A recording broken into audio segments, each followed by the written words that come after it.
जय हिंद, जय भारत, जय छत्तीसगढ़। स्वागत है आप सभी के एजुकेशन में। आज हम लोग देखने वाले हैं विजयनगर साम्राज्य में तुलु वंश के आगे की ओर। ठीक है। तुलु वंश में हमने कृष्णदेवराय जी के बारे में पढ़ा था। कृष्णदेवराय जी की जो मृत्यु है वह 1529 में हो जाती है। ठीक है।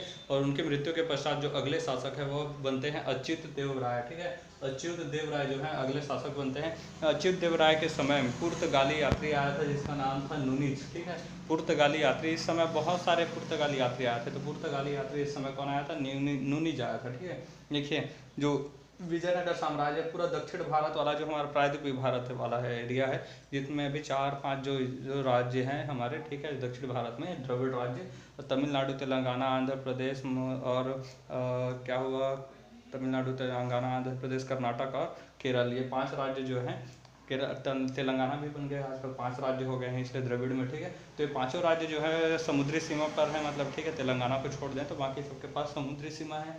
तो इनकी जो विजयनगर साम्राज्य था पूरी तरह समुद्री सीमा से था, और जितने विदेशी यात्री आते थे वो समुद्र मार्ग से आते थे। ठीक है। तो उस समय जो थे 1529 में, उस समय समुद्री मतलब मार्ग से आना प्रारंभ नहीं किए थे। ठीक है। समुद्री मार्ग से सबसे पहले कौन आया था? वास्को डी गामा आया था 1498 में। ठीक है। उसके बाद से फिर लगातार क्या है, समुद्री मार्ग से आना शुरू कर दिए थे। ठीक है। देखिए, हम लोग जानते हैं कि मोरक्को का जो वो था अब्दुल रज्जाक, वो 7000 किलोमीटर की पैदल यात्रा करके आया था। ठीक है। तो उसी प्रकार से ये लोग क्या है, समुद्री मार्ग से आते थे। तो विजयनगर साम्राज्य पूरे क्या है, दक्षिण भारत में था और समुद्रों से घिरा हुआ था। इसलिए जो भी पुर्तगाली या फिर यूरोपीय आए वो विजयनगर साम्राज्य में आए थे। ठीक है। तो देखिए, विजयनगर साम्राज्य में पुर्तगाली यात्री नूनिज आया था भारत समय। उस समय इस समय प्रांतों के नियंत्रण के लिए एक अधिकारी के मतलब एक मंडल बनाया जाता था जिसे महामंडलेश्वर कहा जाता है। ठीक है। एक विभाग बनाया गया था जिसे महामंडलेश्वर के नाम से जाना जाता था। ये एक पद था। ठीक है। इसके समय जो था इस वंश का बिखराव धीरे धीरे प्रारंभ हो गया। इस वंश को धीरे धीरे टूटते हुए सबने देखा। इसका जो अंतिम शासक थे वो थे सदाशिव राय। ठीक है। सदाशिव राय इस वंश के अंतिम शासक थे। इनका एक सेनापति था जिसका नाम था राम राय। राम राय जो था एकदम ये साम्राज्यवादी व्यक्ति था। राम राय के शासन की सारी शक्तियां जो है अपने हाथों में ले ली और अपनी साम्राज्यवादी नीति से इसने बहमनी साम्राज्य जो था उस पर फुट डालना प्रारंभ किया, लेकिन इसका उल्टा हो गया। ठीक है। बहमनी साम्राज्य के जो 5 प्रांत थे, बीजापुर, गोलकुंडा, बरार, बिदर और अहमदनगर, इस पांचों पर इसने फुट डालने की कोशिश की। ठीक है। लेकिन परिणाम जो हुआ इसके विपरीत हो गया।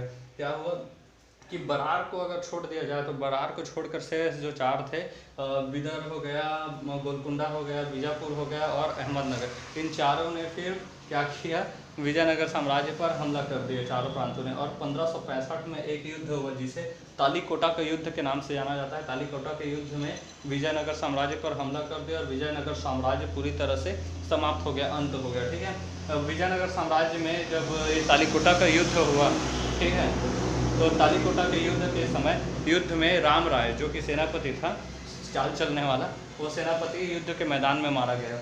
तो उसके बाद से जो है जो राजा थे सदाशिव राय, उन्होंने तिरुमल नाम के व्यक्ति को सेनापति बनाया। लेकिन इस तिरुमल ने ही सदाशिव राय की हत्या कर दी और एक नया वंश आरविडु वंश की स्थापना की। ठीक है।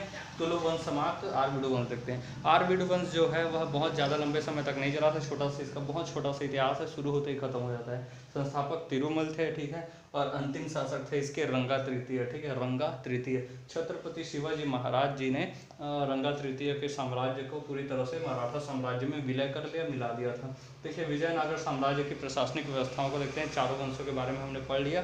संगम वंश, ठीक है, तुलु वंश, संगम हो गया, उसके बाद साधु, फिर तुलु और उसके बाद ये आरविड वंश। ठीक है। तो प्रशासनिक व्यवस्था देखते हैं। प्रशासनिक व्यवस्थाओं की जो जानकारी है विजयनगर साम्राज्य की, वो आमुक्त माल्याद नामक पुस्तक जो कि कृष्णदेवराय द्वारा रचित है, आमुक्त माल्याद, और अब्दुल रज्जाक के लिखी गई मतला ए शाहीन, इससे जानकारी प्राप्त होती है। इनके टाइम पर मतलब राज्याभिषेक जब होता था, राज्याभिषेक के समय पर, जैसे बाहुबली में कितना बड़ा फंक्शन होता है ना राज्याभिषेक के टाइम पर, वैसे टाइप से जब राज्याभिषेक होता था तो विशेष प्रकार का एक यज्ञ किया जाता था। उस यज्ञ का नाम था पट्टाभिषेक। ठीक है। राज्याभिषेक के टाइम पे पट्टाभिषेक यज्ञ किया जाता था।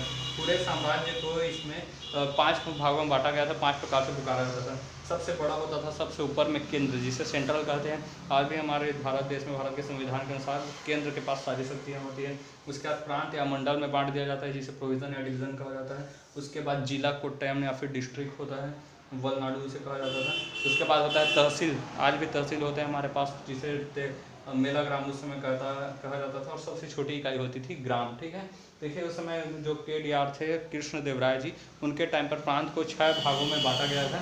और अच्युत देव राय के समय पे ये जो प्रांत था, उस प्रांत की प्रशासनिक व्यवस्थाएं जो थी प्रांतपति से लेकर महामंडलेश्वर तक के अधिकारियों के बीच होता था। कृष्ण देव राय ने न्यायालय व्यवस्था की थी।